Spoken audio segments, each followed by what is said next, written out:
Welcome. Today Jon will be installing the inner sill.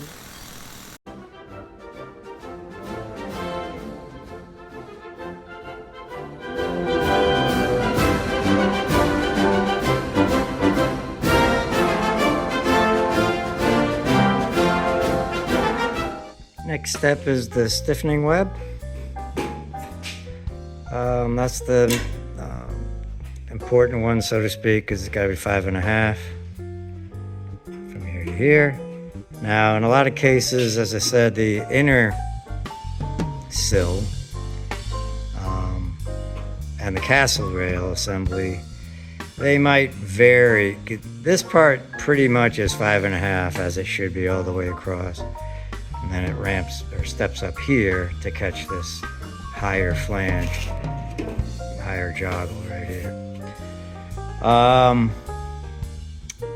But if you need some adjustment, if it's off a 1/16, an eighth of an inch, if it's a 1/16, you can kind of not worry about it. That's your prerogative, because there's one more piece, which is the outer sill, that fits on top of here. And it's got a flange on the bottom that kind of hides this edge. It's got a 90-degree flange going in, so it's not that critical. Or you can just go up in with a screwdriver, like in a spot like this where you can see the top of the castle rail. Just put a screwdriver in there, because see, here's what I'm talking about. That's off, I don't know, 1/16 to an eighth. You can put a screwdriver in and just reef it and bend this castle rail down till you do get a flush edge here. Either way, I guess I would prefer bending the castle rail down to get a more flush edge.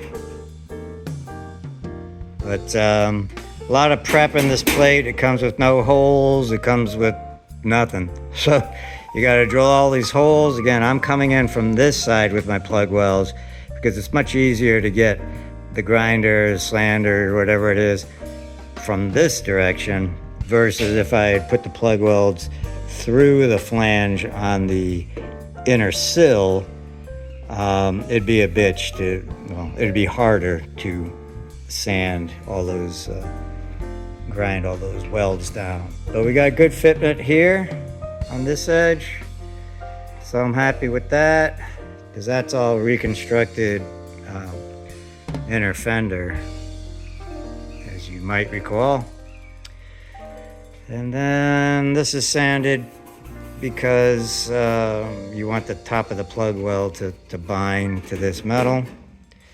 What else can I tell you? I got good fitment at the front here, and that's really good, because this was all, everything from here down is reconstructed. So the fact that that all went together well is a yay. Just real quick, I wanted to add that I don't want to take this off because I got it clamped in. I'm ready to start plug welding.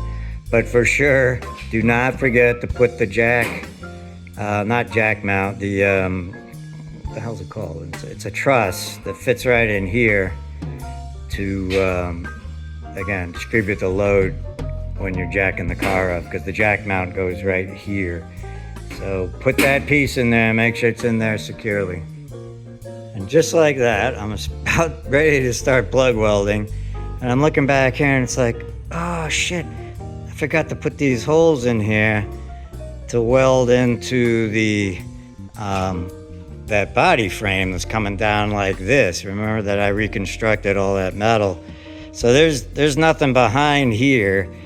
I think I can still use these holes against the outer sill. I don't know, but worst cases I can fill those or decide not to do anything with them. But yeah, remember to do stuff like this. Put these holes in. That's the kind of stuff that gets you, you know. You gotta really noodle this before you commit with welds. Now we've got the web in, I can put this piece back in here, because it has to fit over the inner sill and the web. Then this piece, which is part of this side panel, and then the outer sill. So the web is in. Next step is the outer sill. Just a couple of things. We've maintained the 5.5. And let's see. I welded in this little piece. Again, this is that little one you saw me form. Of course, it's not smooth yet, but it's, you can see that's in place. I had to fix a little crack that was there. And this is that piece of the inner trunk area. I don't know what you call it. Not trunk, but inner kind of back seat area. Sidewall that we had cut out. You almost need to cut this piece to get the inner sill, the web in place. And then the outer sill fits over this. So that's that. Got to do some grinding, clean up in here, but that's ready to go. And then this is all ready to go. Once the second half of the inner fender well is in, it will weld to this piece here, to this flange. Other than that, I had a from beating on this to get it to form correctly, it formed a small crack here, so I've just re-welded that. Got to grind that down. I'm not looking forward to putting this in, but got to be done, obviously. So next step, just a little bit of cleanup, and then we'll put the outer sill in. Now that the web is on, we can install the outer sill. I've fitted the outer sill in. I just want to review it from the standpoint of when you get these aftermarket parts, just don't expect them to be perfect. I mean, some of them are, it depends on what it is, but some of them will need some tweaking. Like this one's got some little dings in it, no big deal. We'll buff that out later. Just for example, this flange right here was not even bent when I got it, so you have to decide where you want to put that bend in there. I had to cut a little corner piece out to get that to fit. This is all pretty good. The fit's pretty good along this top edge as far as straightness, etc. We'll be able to pull it tight against this inner sill and web flange. That's the little gray edge you're seeing there. Fits pretty good here around these flanges. They'll bend down and weld. That's good. And then we're good along here. This seam is good. And up front here, it's a little bit shy. Only, well, no, what am I looking at? No, it's actually perfect right here. So that's good. Excuse me. But what I did want to point out that's not good is this gap here. If we look down the end here, what's a good angle? Oh shit. Let's see. I guess that's a good angle, because there's the edge of the web and inner sill assembly, and again it's that 5.5 inch key dimension. Remember, just from seconds ago, the top edge of the outer sill is basically aligned. But look, I'm off 3/4 of an inch easily. No, it's not. Half inch constant down this whole edge. So all I'm showing you is that it's not formed 100%.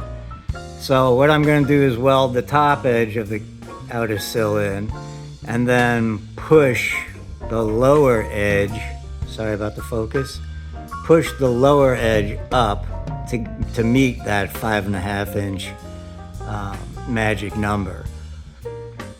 So again, the moral of the story is it's nothing heinous, and it's something you can do, and it's actually where I'm going to be using these guys. Remember I said they're good for, bigger dimensions. So I'll be putting that on and pulling this lower flange up and then weld it in to keep that 5.5 inch dimension. So the next thing that's gonna happen is I've got to prep this guy for welding. So it's gonna be a buttload of plug welds along this lower edge. These holes are already have been here, so we're good here. And then I have to drill a bunch of holes here for plug welds all the way up this. So let's prep it. Since this is real life drama, I have prepped, there it is. Got the outer sill prepped with all the holes drilled, etc. But then I was looking ahead at the next tasks, and that task is to put all of this structure in here. That heel, what do they call it? Heel, not a heel plate. Maybe a heel plate? Angled plate, whatever it is. That's got to go in. And then affixed to the bottom of that is the actual cross member mount. So I've decided I'm just gonna divert a little bit and start working on this before I put that outer sill in. Because the outer sill is cosmetic, you know, it's gotta look nice. I don't wanna ding it up or whatever more than it already is. And it just not having it here, protruding out here at this distance, just allows me to get in closer and not banging my hip, etc., etc. So just making a judgment call on the order of things. So I got to clean up these welds here, make sure everything is secure, because that, again, this area needs to be very strong and welded well, because it takes all that load from the cross member. So I got that. Well, first of all, I cleaned up a lot of the welds and stuff around here. And then I got this plate prepped with holes for going in. It fits very nicely. I had to battle on the other side, but you learn from your mistakes, right? Actually, for those watching, the key to getting this thing in correctly or more easily is to make sure the castle rail is in. I think as soon as I got the inner sill plate in on that side, I got all anxious and said, oh, I'm gonna put that plate in. And I should have just waited till the castle rail was in, and then that would set it level with the castle rail here. Because this went in with it as like a breeze. So there's your lessons learned. But I did notice after I got this in that I am missing just a little piece of metal that had to get cut off or whatever from pulling that piece out. Just almost like a rectangle that's just gonna fit right in here, weld along that edge and along this edge. So let's get that done, and then I can put this plate in. FYI, that's what this little piece is gonna look like, and it's almost aesthetic at this point because I can, that heel gusset plate that comes in here, I can weld that in a way that this corner is very strong. So really what I'm doing is just making it aesthetically pleasing, even though this will be under carpet and sound deadening and all kinds of other stuff. I've got the plate mounted now, and I'm just temporarily clamping in the leaf spring mount. I will be using a rod when I get to welding this in place. I'll be using a rod that goes through these holes and up through these holes to make sure I've got the correct alignment. I'll show you how I do that when we get there. So now it's actually time to go back to putting the outer sill in. This particular outer sill is just not formed very well. The other one was not quite as bad as this one, because not only is it like too wide or tall, whatever dimension you want to call this, it is also not exactly straight on the top. This face, which is unfortunately what you measure the door gap against, is not exactly straight. What I do know, so you got to find what you call a datum, something that you can trust, that you know it's correct. And in my case, it's the upper edge that's formed by the inner sill and the web. So I'm kind of reefing or forcing this guy to match that upper edge on top. That'll be the first thing I do. That should keep this top of this sill flat, so to speak, or horizontal. Then I'll work, and you can kind of see here, look how much this is bowing. That's the difference between where it should be versus where it is naturally. And it's easily a ½ inch, if not a 3/4 of an inch from here to here. So I'm gonna again focus on getting that top edge welded in and straight, and then I'll reef or pull this bottom edge up into place. I've also put a couple of welds in up front here, and I put 1 or 2 in back here just to keep it fixed in space.